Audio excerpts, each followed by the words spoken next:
Hello, my dear scholars. How are you all? I hope my all scholars are fine and doing great. So, scholars, we are back with the same chapter, that is chapter number 15, data handling. Okay, scholars, we have already started with this chapter. We have cleared our few concepts like about circle chart we have studied. We have studied about bar graph, right? And in this video, we will study about line graph, we will see pictograph, and we will see about telemarks. Okay, so are you all ready for it? Yes, so we'll start with our today's concept with telemarks. Okay, so let's see what are telemarks. Telemarks are a quick way of keeping track of numbers in group of 5. Okay, it is a group of 5. One vertical line or standing line is made for each of the first 4 numbers, and the fifth number is represented by diagonal line across the previous 4. How to write? We will see that in our next slide. Okay. Then telemarks are also used to interpret data using line. Okay. We are using line to interpret the data in telemarks. Okay. Now let's see how to write telemarks for different numbers. See. For 1, we have to put 1 standing line. For number 2, we have to put 2 standing line. Then for number 3, we have to put how many standing line? 3. That is 1, 2, 3. Then for number 4, we have to put 4 standing line. Now comes number 5. And telemark is a quick way of keeping track of numbers in the group of 5. So let's see how do we write 5 in telemark.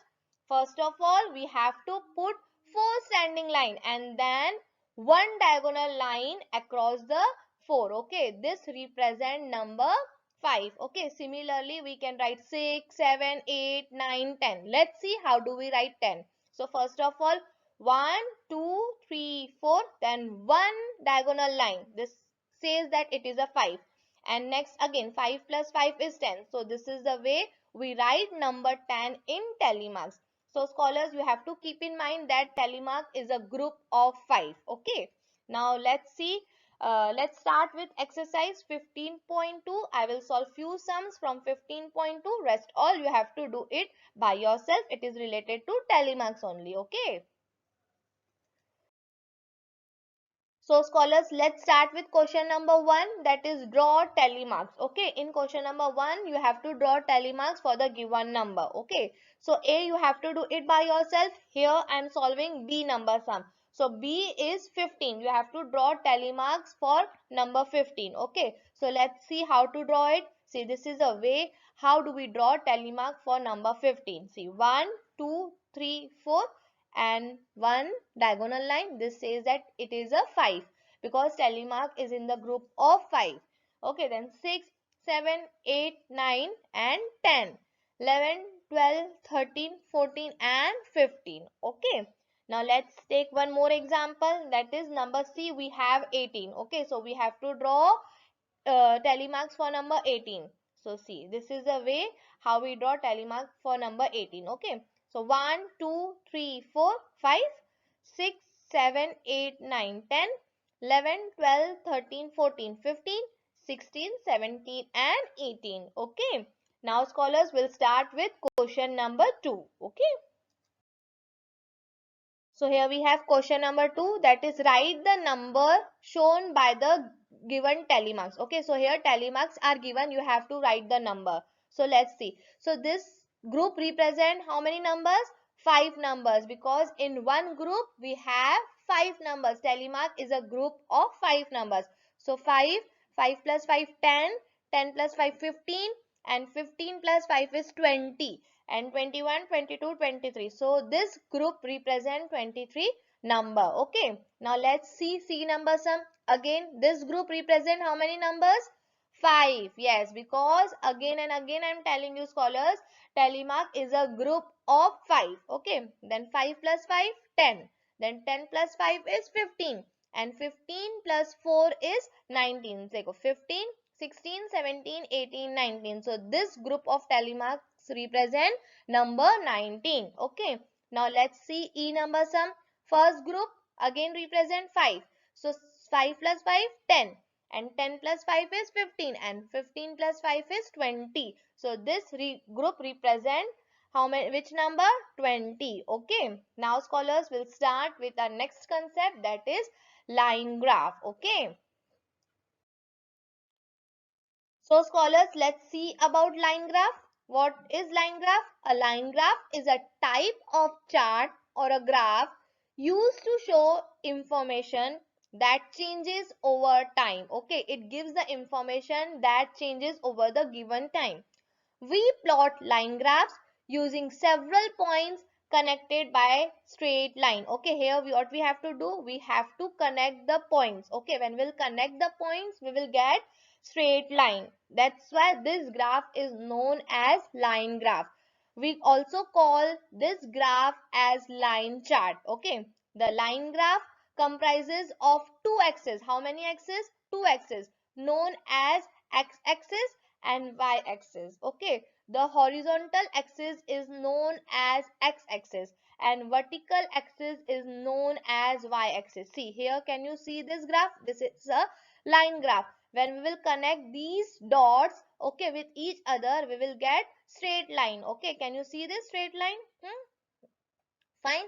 And this horizontal line is known as x-axis and this vertical line is known as y-axis. Okay, so scholars, now we will see few examples related to line graph. Okay, are you all ready? Yes. So scholars, here we have example of line graph.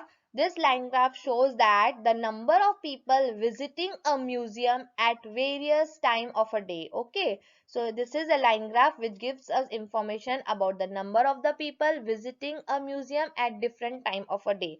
So scholars, our first task is that we have to collect the information that is given in a line graph. Here we have number of people and time. Okay, it means how many people are visiting in the museum in the given period of time.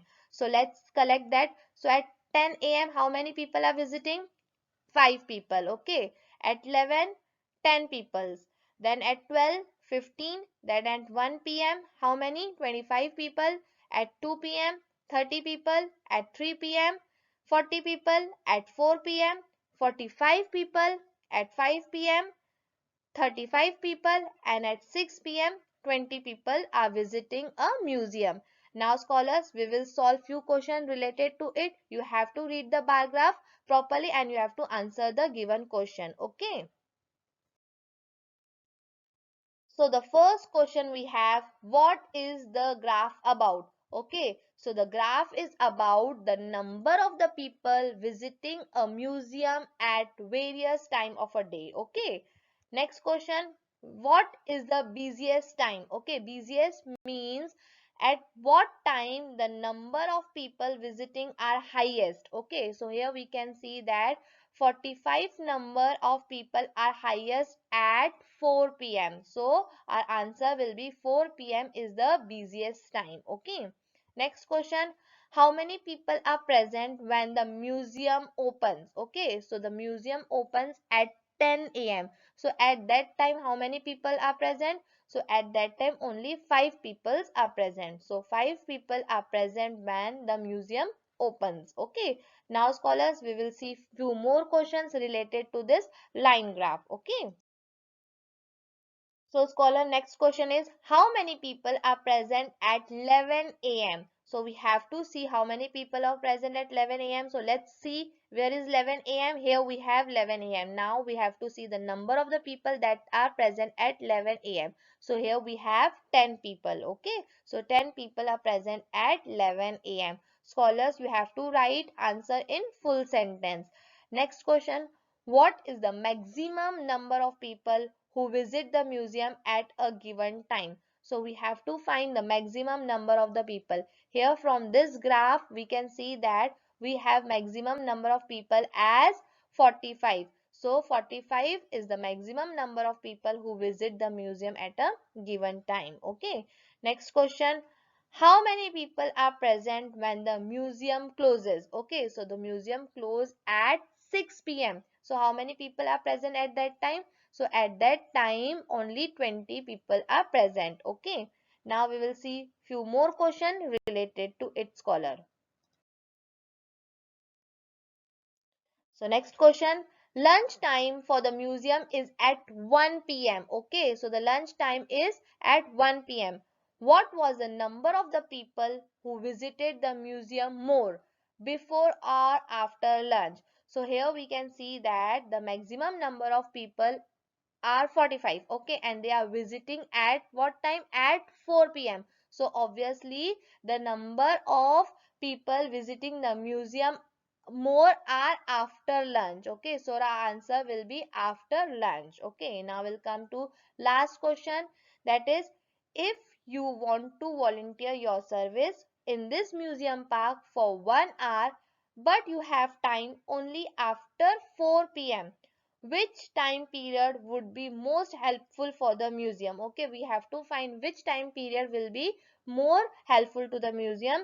Okay, if you want to volunteer your service in this museum park and you are free only after 4, so scholars, which is that time would you like to choose? So obviously 4 to 5, because we have maximum number of people visiting at that time only. So which time will you prefer? We will prefer 4 p.m. to 5 p.m. Okay, scholars. So scholars, here we have completed with line graph. Okay.